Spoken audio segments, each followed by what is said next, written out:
విజయసాయి రెడ్డి మళ్ళీ నేను రాజకీయాల్లోకి వస్తాను నా ఇష్టం అంటూ కూడా వ్యాఖ్యలు చేశారు. మీ ఇష్టం నా ఇష్టం అక్కడ చెల్లదండి. ఇక్కడ గెలిచిన వాళ్ళదే చెల్లుద్ది, గెలిచిన వాళ్ళదే పై చెయ్యి. అది జనాలు ఎలా ఒప్పుకుంటారు? గెలిపించింది ఎందుకు? బాగుపడటానికి, అభివృద్ధి అవ్వటానికి అది గెలిపించింది. గెలిపించిన వాళ్ళు గెలిపించినట్లుగా ఉండి మంచి వృద్ధిని ఇవ్వాలి, చేకూరాలి, అందరూ బాగుండాలి. మహిళలు కానీ పిల్లలు కానీ పిల్లల చదువులు కానీ స్కూల్ ఫీజులు కానీ అన్నీ కూడా. నేను వ్యవసాయం చేసుకుంటాను రాజకీయాల్లోకి రానున్న వ్యక్తి మళ్ళీ వస్తానంటాను ఎలా చూడొచ్చు? అదంతా డూబండి, జనాల్ని ఆకర్షించడం డూబు, అదంతా నటన. అది మరి ఇప్పుడు విజయసాయి రెడ్డి మొన్నటి వరకు రాజకీయాల్లోకి రాను అని చెప్పేసి ఆడి ఉట్టి ఎదవండి అందరూ. నేను రాజకీయాలంటే ఆ పార్టీ ఈ పార్టీ అని కాదండి, మేలైన ఎవరికైతే ప్రజలకు మేలు చేసేవాడే ఆడు సరైన నాయకుడు. ఎమ్మెల్యే వీళ్ళంతా రూపాయి ఖర్చు పెట్టి వెయ్యి దెంగే రకమే ఇప్పుడున్న ప్రభుత్వం అంతా. అంటే ప్రభుత్వం ఏ ప్రభుత్వాన్ని విమర్శించట్లేదు, ఒక్కడైనా సరైన నాయకుడు లేడండి. మళ్ళీ రాజకీయాల్లోకి వస్తా నా ఇష్టం అది అని చెప్పేసి కూడా అది తప్పండి. ఆడి ఉద్దేశం ఏంటంటే ఏది బాగుంటే ఏది దీంట్లో ఉంటే వాళ్ళ ఆస్తులు కాపాడుకుంటాకి వాళ్ళు ఇది కాపాడుకుంటాకి తప్పితే ఇవాళ చంద్రబాబు నాయుడు పక్షాన్ని చేరనుకో ఈడున్న అన్నాలు ఏమి చేయడు. ఇవాళ అంతే కదా, ఇవాళ జగన్ని అన్ని కోట్లు తెంగినాడు, ఎందుకు అరెస్ట్ చేయట్లేదు? స్వార్థం. అంటే మోడీది కూడా స్వార్థమే. వీళ్ళు తప్పుకున్నాడు అనుకో అక్కడ మెయిన్ ప్రభుత్వం పడిపోతుంది. మరి ఇప్పుడు విజయసాయి రెడ్డి రాజకీయాల్లో నుంచి తప్పుకుంటున్నాను నేను రాజకీయాల్లోకి రానన్న వ్యక్తి మళ్ళీ రాజకీయాల్లోకి వస్తా అంటున్నాడు. ఇంకా అంతే, చెప్పదు. వాళ్ళ మాటలు వాళ్ళకే ఉంటాయి. వాళ్ళ ఆస్తుల కోసమే పార్టీలు మారుతారయ్యా, అంతే. ఆస్తులు కాపాడుకోవాలి, ఆస్తులు కాపాడుకోకపోతే వాళ్ళు ఏ పార్టీ అధికారం ఉంటే ఆ పార్టీలోకి వెళ్ళిపోతారు, అంతే. ఇప్పుడు వివేకానంద రెడ్డిని చంపేసి అన్నాళ్ళైంది, ఏమైనా పట్టించుకున్నారా? మరి అన్నీ అంతే. సామాన్యుడు ఎవడన్నా ఒక రోడ్డు మీద ఒకడు పోయి ఎవరన్నా కొడితే పోలీసులు తీసుకెళ్ళి ఇమ్మడి అరెస్ట్ చేస్తున్నారు. మరి అలాంటి వాళ్ళు ఎందుకు చేయటం లేదు? పేదోడికి న్యాయం జరగటం లేదు, ఉన్నోడికే న్యాయం జరుగుతుంది. అది చంద్రబాబు కానీ నాకు కానీ వ్యక్తిగతంగా ఏమీ లేవు రాజకీయ పరంగానే అని చెప్పేసి విజయసాయి రెడ్డి గారు అంటున్నారు. మీరు అవన్నీ ఉట్టి మాటలండి. ఆయన ఆస్తుల కోసమే ఆయనకు వచ్చాడు సైడు. రుషికొండ నాశనం చేశారు, దేశం నాశనం చేశారు. 5 సంవత్సరాలు సుక్కలు చూపించాడు మాకు. పని చేసుకున్నాడు అందరికీ. ఇసుక ధారణ చేశాడా, ఇసుక నాశనం చేశాడా, టాప్ మేస్త్రులు మొత్తం 12 మంది వర్కర్లు అందరినీ నాశనం చేశాడు.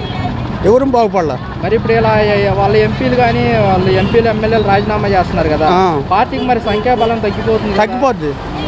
తగ్గిపోద్ది.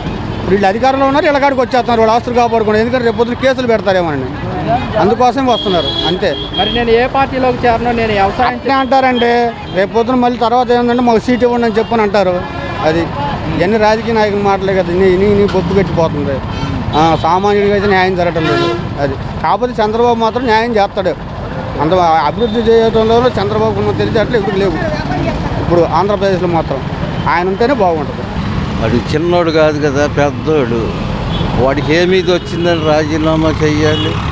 అతనే ఉన్నతమైన పదవిలో ఉన్నాడుగా, ఇంకేంటి అంతకంటే ఇతను కావాల్సింది ఏంటి? అసలు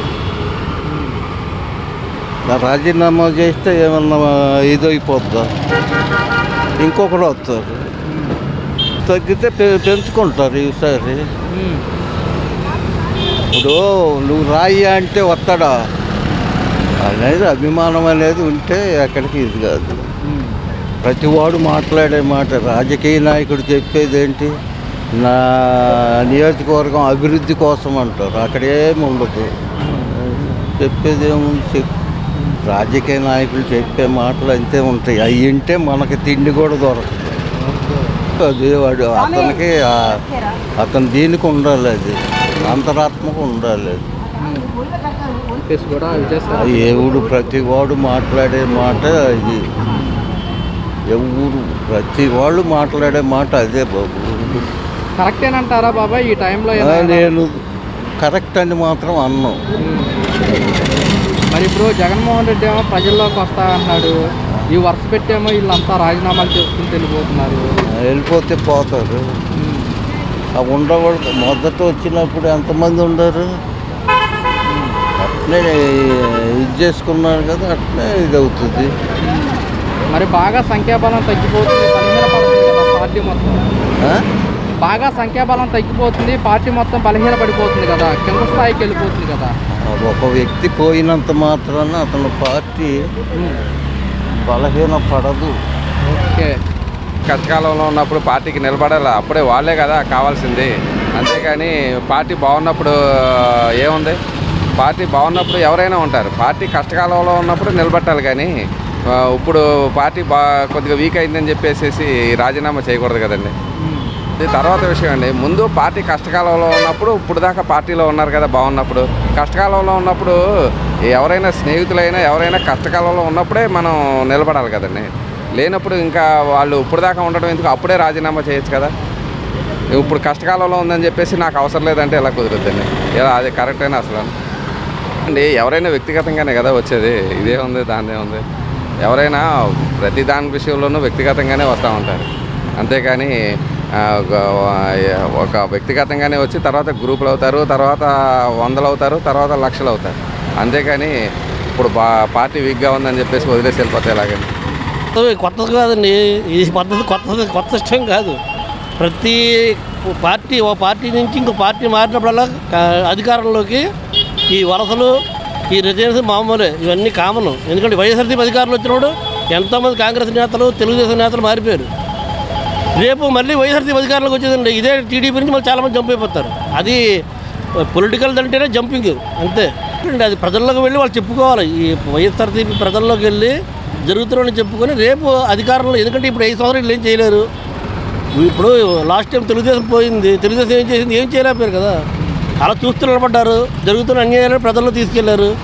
అలాగే మనం వీళ్ళు కూడా వైఎస్ఆర్సీపీ కూడా క్షేత్రస్థాయిలోకి వెళ్ళి జరుగుతున్న అన్యాయాలను చెప్పుకొని రేపు 5 సంవత్సరాలు, నెక్స్ట్ 5 సంవత్సరాల తర్వాత వీళ్ళు అధికారులు రావడం ప్రయత్నించాలి. అది తెప్పించి ఆల్మీరు అనుకోవడం దండుగా, అది నా ఒపీనియన్. కేసులను తెప్పించుకోండి, కేసులు తెప్పి సవాళ్ళకి చెప్తారు. ఇప్పుడు నేను చెప్తాను, మా ప్రధాని మోడీ మా ఇంటికి వచ్చి భోజనం చేశారు అంటాను నేను, అంతే కదా. నిర్మలా సీతారామన్ మా కోడలు అని చెప్తాను నేను. చెప్పుకోవడం వేరు, ఇదవడం రెండు చాలా తేడా ఉంది.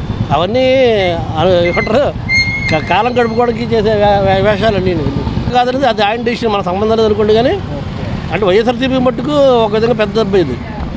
ఎందుకంటే పెద్ద పెద్ద లీడర్స్ అంతా పక్క తప్పుకుంటున్నారు. అంచేత ఏంటంటే ఆయన యాక్చువల్గా మంచి పొలిటికల్ అనలిస్ట్ విజయసాయి రెడ్డి. మన వైఎస్ఆర్సీపీ వచ్చి అధికారంలోకి వచ్చిందంటే ఆయన one of the pillar for YSRCP. అటువంటి ఆయన పక్క తప్పుకున్నాడు.